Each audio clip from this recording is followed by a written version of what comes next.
Hey, it's good everyone, Local Iceman here. For today's video, we're going to show you the mixture monitor here we have for the Zamboni 500. Before I get into what it does, I want to explain a little bit how our engine operates, as well as why I have this mixture monitor hooked up to the Zamboni 500. So why I have this thing connected to the machine. Right now, the check engine light is on this machine, which means the engine's not running efficiently. Plus, the exhaust is really stinky. It smells pretty bad. So the machine is not running properly. So with this Zamboni 500, there is no computer to tell how efficient the engine is running. This is an older machine with an older engine on it. It's actually a Volkswagen Jetta motor that does not have a computer to spit out a code. Also with no computer, there's no way for this engine to provide feedback to the system on how it's performing, because right now it's not performing very well. Newer machines have a computer to control things such as air and fuel to maximize power and efficiency. So with our 500 right here, since there's no computer to manage fuel and air, and you got a carburetor right here, sitting right here. Since there's no way to manage air and fuel by a computer, we have to do it by hand. And that's done with this adjustment screw right here, as well as this one right here, and I'll get in a minute exactly what these things do. So like I said, right now the check engine light is on the machine, which is telling me the machine's not running efficiently. That's all really a check engine light does on the older machines, as well as the newer machines. The check engine light really means that the machine is not running efficiently.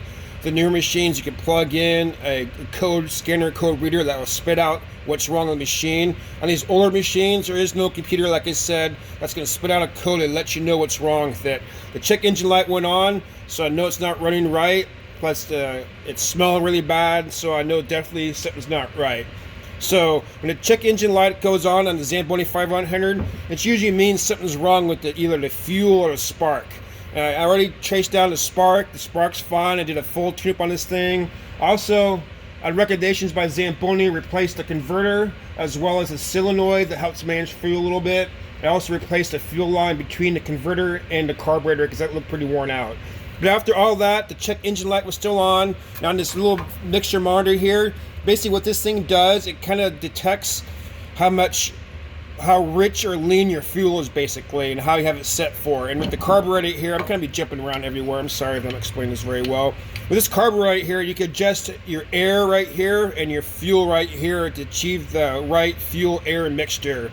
And if you're basically on the lean side right here, the lean side is more air and the rich side is more fuel, as well as a rich fuel mixture, air fuel mixture is going to equal more power, whereas the lean one is more efficient. So Zamboni recommends with this mixture monitor here, you got it plugged in the dashboard here, I'll show you here in a minute where it plugs into, and this kind of reads the exhaust vapors from the engine to judge how lean or rich your fuel is going into the engine. And right now, this little needle right here is pegged on too lean, and no matter what I do, no matter what adjustment I do right here, see if it's too lean, I could turn this screw right here. You see right there, it kind of says R for rich, as well as right here, there's a lean and rich indicators right there, if you can see that. If this was reading too lean on the lean side, you want to make it richer, you adjust this to the rich side, or you adjust this to the rich side. I'll get into in a minute exactly what you do what. So no matter what I do, I can't get this needle off the lean side. So I caught a forklift mechanic in here, and he kind of got it to kind of get it where it's kind of supposed to be, but it didn't last very long. The next time I brought the machine out, it was back to where it was, stinking it up. So I really didn't know what to do at that point. So what I went ahead and did is replace the last piece of the puzzle in this, and I could get into exactly, I don't want to go into every part and stuff of the, of the Lambada fuel system. That's kind of what, if I said that right, exactly what all the components are in the fuel system. But most cars have an O2 sensor, and that's kind of what was wrong with this machine right here. And even though I replaced a couple parts on it thinking that was it by recommendation of Zamboni, no matter what I did, I couldn't get this thing to move off lean. So basically I was getting false readings. It was sitting a check engine light. There could have been nothing wrong with the machine. Well, it was stinky. Something was definitely wrong with the machine. So I don't want to say nothing was wrong with the machine, but something caused this thing to fail. So I just replaced it earlier today, and I was able to get this thing to move from the lean side to the rich side, and now I'm at the point right now I'm trying to get it balanced out, and that's kind of where I'm at in this process. So I got this through Zamboni years ago, It didn't come with the book. They kind of sent to me, Jesus, back in '07. That's how long ago. So this explains about the Lambada fuel system. It's kind of a fuel system that's used on forklifts and stuff. So for the Zamboni 500, what they recommend is how to adjust this thing right here. You have an idle adjustment as well as a load adjustment. And with this carburetor right here, this right here adjusts your air and this adjusts your fuel. But how Zamboni kind of says it or refers to it as, this is your idle adjustment right here and this is your load adjustment. But hold on here, I think I didn't do a great job explaining what's going on when you're making these adjustments. I refer this to the idle, and this is the load adjustment, and this is where the air is coming in, and this is where the fuel's coming in. But I didn't think I did a great job explaining exactly what it's doing. So when you're turning the screw right here to the rich side, you're just kind of choking off the amount of air you're letting into the system, making it more rich in a sense, more fuel versus air. And when you're turning the screw this way, you're letting more air into the system, therefore making the mixture more lean. And it kind of does the same thing over here. You have your rich and lean on this side. And let me actually take this little valve off here so I can show you that there's a little gate in there. So when you're making the fuel, you see there's the L, more lean.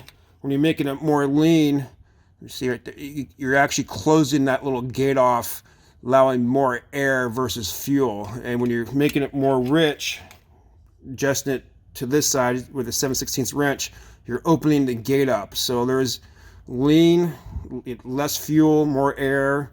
This is going to be more fuel, and not less air, but more fuel to air ratio, I should say.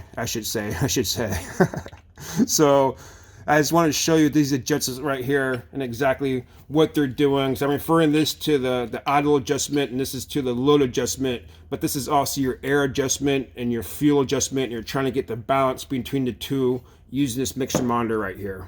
But how Zamboni kind of says it or refers to it as, this is your idle adjustment right here and this is your load adjustment.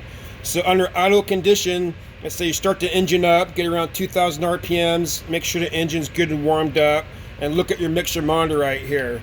Now this mixture monitor right here, under the idle condition, the needle should fluctuate between 4 and 7%. And how you say if your needle, let's say, is too lean on the lean side, well, you come over here and you turn this idle adjustment screw to the rich side, and it should richen the fuel up. And when you turn it to the rich side, you're actually closing off the air. You're kind of choking off the air a little bit. And on this side over here, now the situation I was in, it was too lean, and I kind of tried to richen it up, but no matter what I did, it still didn't really make a difference. So I kind of went over here and turned it a little bit to the rich side, and I got it to go shooting up this way. So as soon as I kind of got it to shoot up one way, I went back over here and started adjusting this until I got to the 4 to 7% as Zamboni recommends under the idle condition. So that's kind of where I'm at right now. I have it kind of in the butter zone between 4 and 7% under the idle condition. And right now, the next thing to do is to set this right here under the low condition. And since on the machine, you can't go on the ice and test it under a low condition, what Zamboni recommends is you raise your conditioner up, and you push the lever forward, and you keep it pegged. And by keeping it pegged, you kind of simulate a low condition. And under the low condition, I'm sorry, I forgot to say that. Under the low condition, you want this needle to fluctuate between 7 and 9%. Again, that's Zamboni recommendation. So I could do it by myself. I could simulate the load, see where this is at, then run over to the machine over here, to the carburetor in front of the machine right here, make a little adjustment to kind of see where the needle, well, I can't really see. I have to run back over, simulate the load again to see where the needle drops to or where it settles at. Then if I need any kind of adjustment, then I need to run back to the carburetor. And it's much easier. I kind of sit this in such a way so I could, front of machines over this way, I'm sorry. I set it in such a way where I have the carburetor sitting here and I can look at this needle and see in which way I need to make an adjustment. And with the load adjustment, again, I don't want to call it a screw, this adjustment right here is usually a 7/16 wrench right here, and you kind of go from lean to rich based on kind of what it's kind of dictating there on the needle. And again, having someone up there pressing the lever forward so I can be down here looking at the needle and just kind of doing a little adjustment here or there based on what the needle's saying. So what I'm going to do right now is I'm going to start the engine up again, get it warmed up, make sure I'm in the butter zone where I have it. Then I'm going to come back and do the load adjustment, under load, excuse me, and hopefully everything's right. Right now, when I start it up, I got the check engine lights off, so that's really good. I don't want to put the thumbs up quite yet, but the check engine light going off immediately or within a minute after the machine warmed up was a good indication that I'm on the right track. All right, I'm warming the machine up. I just want to make sure the needle is in the proper place under the idle condition, again, which is between 4 and 7%. It takes a little time for the machine to warm up and settle down, so let's get it to that point before we start adjusting the load. All right, so the engine's warmed up. As you can see, it's gonna bounce around between a 5, 6. It's looking pretty good. Check engine lights off, so that's also good.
Alright, I think I finally got it. As you saw, under load in high idle conditions, I had it between the 7, 9, 10 area Zamboni recommends. Then when I brought it down to idle, it was in the 4 to 7 range, as again Zamboni recommends. So I'm really happy with that. The check engine light's off, so we're good to go.